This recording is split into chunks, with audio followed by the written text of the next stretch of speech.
চিকিৎসা বিজ্ঞানের ইতিহাসে মানবজাতির সবচেয়ে বড় আবিষ্কারগুলোর একটি ছিল অ্যান্টিবায়োটিক।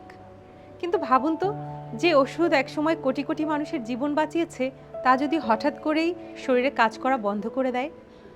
আরও ভয়ঙ্কর ব্যাপার হলো, এই মরণ ফাঁদের মুখোমুখি এখন আমাদের দেশের ছোট্ট শিশুরা।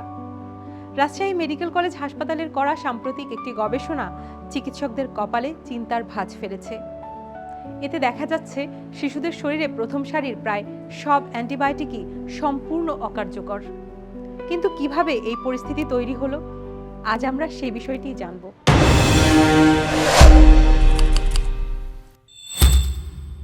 চলুন একটু গভীরে যাওয়া যাক। রাজশাহী মেডিকেল কলেজ হাসপাতালের শিশু নিবিড় পরিচর্যা কেন্দ্রে এবছরের প্রথম 4 মাসে একটি গবেষণা চালানো হয়। সেখানে চিকিৎসাধীন 49টি শিশুর শরীর থেকে জীবাণুর নমুনা সংগ্রহ করা হয়। ফলাফল কি এলো জানেন? চিকিৎসাধীন শিশুদের শরীরে 96% অ্যান্টিবায়োটিকই আর কোনো কাজ করছে না। সবচেয়ে ভয়ের ব্যাপার হলো, প্রতিটি গ্রাম নেগেটিভ জীবাণু প্রধান 6টি অ্যান্টিবায়োটিকের বিরুদ্ধে শতভাগ প্রতিরোধ গড়ে তুলছে। অর্থাৎ ওষুধগুলো এখন স্রেফ পানি বা চকের গুঁড়োর মতো কাজ করছে, জীবাণুর কিচ্ছু হচ্ছে না। এই মুহূর্তে চিকিৎসকদের সামনে কেবল টাইজেসাইক্লিন ও কলিস্টিন নামের দুটো ওষুধ কার্যকর রয়েছে। কিন্তু গবেষকদের আশঙ্কা, যেভাবে জীবাণু শক্তিশালী হচ্ছে তাতে খুব দ্রুতই শেষ অস্ত্র কলিস্টিনও কার্যকারিতা হারাতে পারে। রাজশাহী মেডিকেল হাসপাতালের আইসিইউ বিভাগের ইনচার্জ ডাক্তার আবু হেনা মোস্তফা কামালের নেতৃত্বে একদল গবেষক এই গবেষণাটি চালান। তারা দেখতে পান, পিআইসিইউতে শিশুদের সবচেয়ে বেশি সংক্রমিত করছে জটিল জীবাণু, যা মোট সংক্রমণের প্রায় 24.5%। শুধু তাই নয়, বহুল ব্যবহৃত ইমিপেনেমের ওপর জীবাণুর প্রতিরোধ ক্ষমতা 96.7% এবং মেরোপেনেমের ক্ষেত্রে 96.4% গিয়ে ঠেকেছে।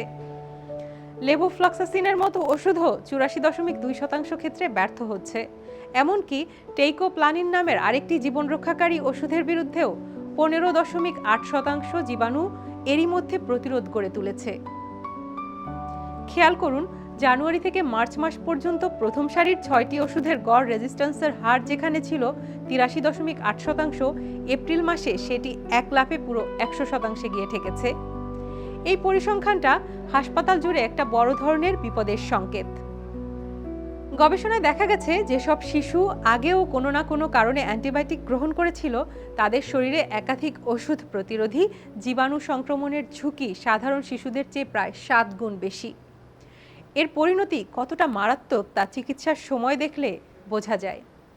সাধারণ জীবাণুর সংক্রমণে একটি শিশু যেখানে গড়ে 6 দিনে সুস্থ হয়ে বাড়ি ফিরতে পারে, সেখানে এই সুপারবাগে আক্রান্ত শিশুদের সুস্থ হতে লাগছে দ্বিগুণ সময়। যেসব শিশু 48 ঘন্টার বেশি ভেন্টিলেশনে থাকে কিংবা দীর্ঘ সময় পিআইসিইউতে অবস্থান করে, তারাও এই মারাত্মক ঝুঁকিতে পড়ছে। এখন বড় প্রশ্ন হচ্ছে, এই পরিস্থিতির জন্য দায়ী কে? গবেষকদের মতে এর প্রধান কারণ হচ্ছে চিকিৎসকের পরামর্শ ছাড়া যখন তখন অ্যান্টিবায়োটিকের যথেচ্ছ ব্যবহার। একটু জ্বর বা ঠান্ডা কাশি হলেই আমরা ডাক্তারের পরামর্শ না নিয়ে ফার্মেসি থেকে অ্যান্টিবায়োটিক কিনে শিশুদের খাইয়ে দিই। আবার অনেক সময় কোর্সও সম্পূর্ণ করি না। আমাদের এই অসচেতনতাই জীবাণুগুলোকে আরও শক্তিশালী ও সুপারবাগ বানিয়ে তুলছে। এই গবেষণার পরিধি হয়তো একটি হাসপাতাল এবং 49 জন শিশুর মধ্যে সীমাবদ্ধ ছিল, কিন্তু এটি পুরো দেশের জন্য চরম সতর্কবার্তা। এই ভয়াবহ সংকট থেকে বাঁচার উপায় কি? গবেষক দল জরুরি ভিত্তিতে কয়েকটি পদক্ষেপ নেওয়ার জোর অবস্থান জানিয়েছেন। অকারণে এবং ডাক্তারের পরামর্শ ছাড়া অ্যান্টিবায়োটিক ব্যবহার সম্পূর্ণ বন্ধ করতে হবে। হাসপাতালে কঠোরভাবে হাত ধোয়া এবং চিকিৎসা সরঞ্জাম জীবাণুমুক্ত করার নিয়ম চালু করতে হবে। শেষ ধাপের ওষুধগুলোর ব্যবহার কঠোরভাবে সীমিত করতে হবে। দেশব্যাপী এই সংকটের গভীরতা মাপতে একটি জাতীয় তদারকি ব্যবস্থাও চালু করতে হবে। গবেষক দলের প্রধান ডাক্তার আবু হেনা মোস্তফা কামাল স্পষ্ট করেই বলেছেন, সবচেয়ে জরুরি হচ্ছে শিশুদের এমন স্বাস্থ্যকর পরিবেশ ও পরিচর্যার মধ্যে রাখা যাতে তারা অ্যান্টিবায়োটিক ব্যবহারের মতো জটিল অসুস্থতাতেই না পড়ে। মনে রাখবেন, আজ আমাদের একটি ছোট ভুল আমাদের সন্তানের ভবিষ্যৎকে অন্ধকারের দিকে ঠেলে দিচ্ছে। সুতরাং ডাক্তারের পরামর্শ ছাড়া কখনোই আপনার শিশুকে অ্যান্টিবায়োটিক দেবেন না।